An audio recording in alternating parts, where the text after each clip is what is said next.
And when Apostle preached, and we went through the evening, some things aligned.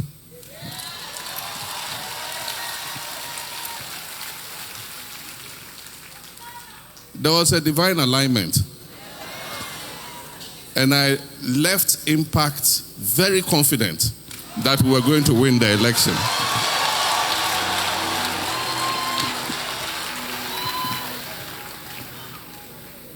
And so, a year after, we are here to seek further alignment.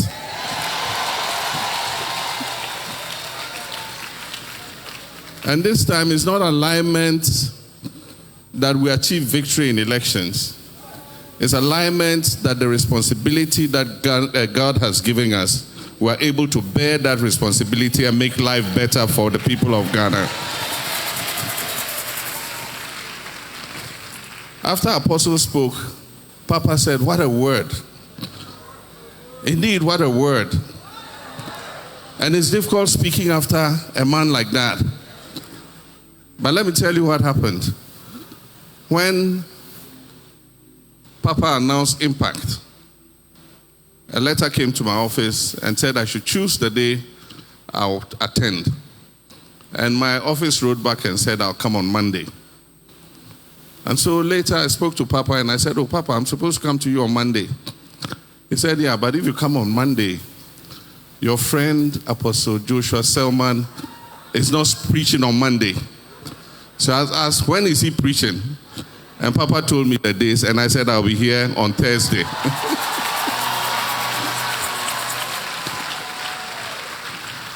No, because he just doesn't preach the word.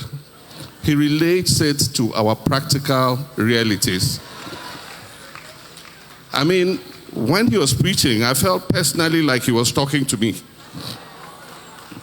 He said, "Let your success define you. And that success will find you because of who you are and not what you did." And it happens. You see two people, they have the same amount of money, they're selling the same goods, but one prospers and one doesn't. And he related it to our mindset and the signals that follow us. There are people who are angry, there are people who hate, there are people who envy. And so based on your mindset, those are the signs that will follow you. And he demonstrated it practically. And so if honesty, if favor, if faith, if happiness, if victory are the signs that follow you, you'll be successful.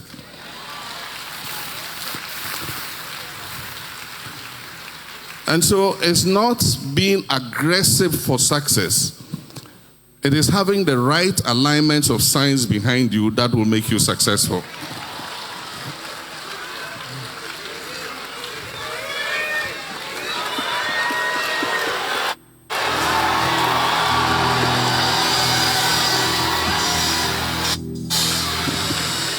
And while he was talking, the thought of Matthew 25 came into my mind.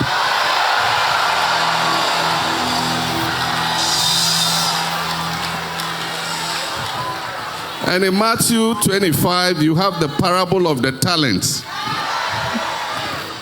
And so the three servants were giving the same amount of money, and the master traveled. Their mindset was the result the master came back and met.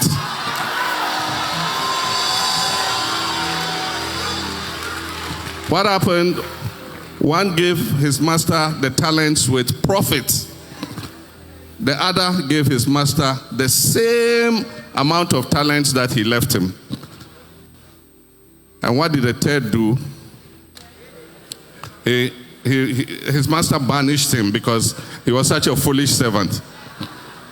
And so our mindsets relate not only to our lives in our families. And he said, Africa, don't be upset. And I understood why he said, Africa, don't be upset. Because there are nations that are great. We go there, we admire them, but they are great because of their mindset.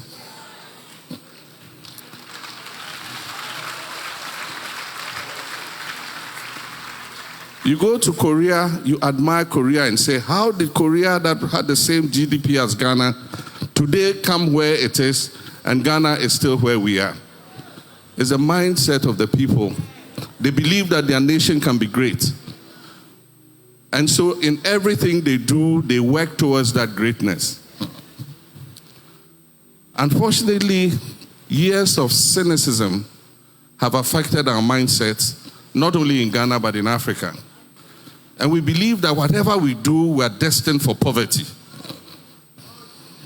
And I hear people say, why did we even get independence? We should have just stayed and the white man will continue to colonize us. But there are people who have that mindset. And so that person is never ever going to do anything to prove our forebears who won independence for us right. Because he believes that help is hopeless. We can't do anything to change our circumstances. And that mindset translates into their own lives. Because if you feel helpless, that you cannot do anything to change the circumstances of your nation, then that same helplessness will make you unable to change the fortunes of your own life. I believe positively that Ghana is made for greatness. If all of us would develop that positive mindset that we can make this nation the greatest country in Africa, it will happen. Apostle used recalibrate 3 times. He said there must be a recalibration. There must be a recalibration of the mindset. It's only when you recalibrate the mindset that the negative signs that are following you would leave you and be replaced by positive signs. Now, if you look at synonyms for recalibrate, one of those synonyms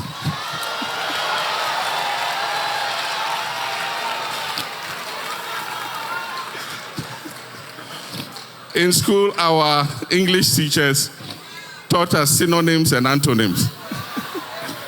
So synonyms are words that are similar to that word, and antonyms are words that are opposite to the word you're using. And one of the synonyms of recalibrate is what? Reset.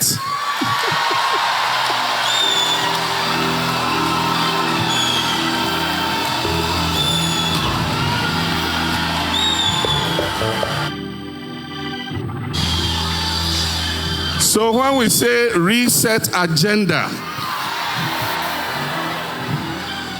it involves a recalibration of our mindset. It is a reprogramming.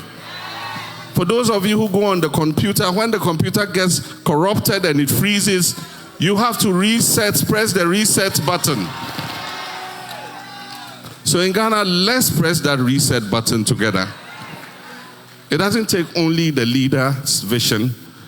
It takes the majority of us sharing the same mindset and sharing in the leader's vision for us to be able to achieve what we want to achieve. So Apostle Selman, God bless you. And as for the Papa of the house and Lady Rosa, we are family. And when Papa was talking, he stopped at a certain point. When he was talking about how you expect a husband to be and a wife to be and all that.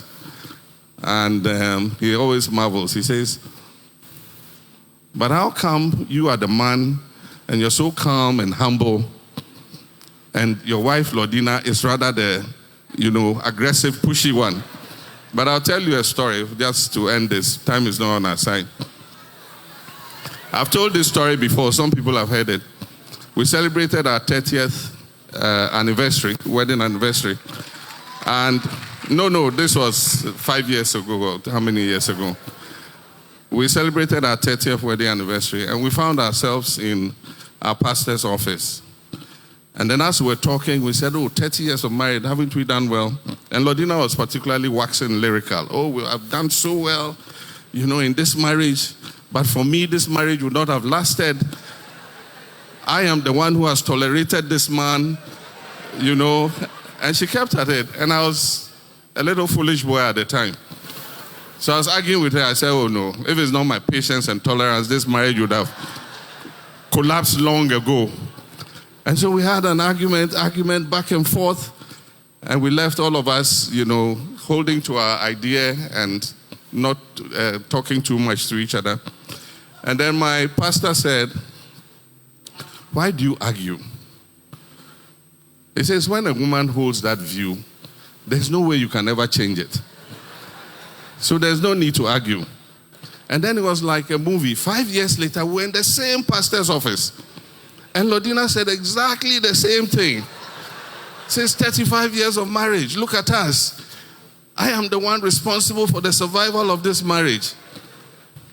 And I remembered what our pastor said. And I said, yes, my wife, you are so beautiful. But for you, this marriage would have ended. I mean, a man like me, who would want to marry me? Who would want to keep me? I know what happened, the climax. What tea did you drink this morning? And so let me thank you very, very much this evening. It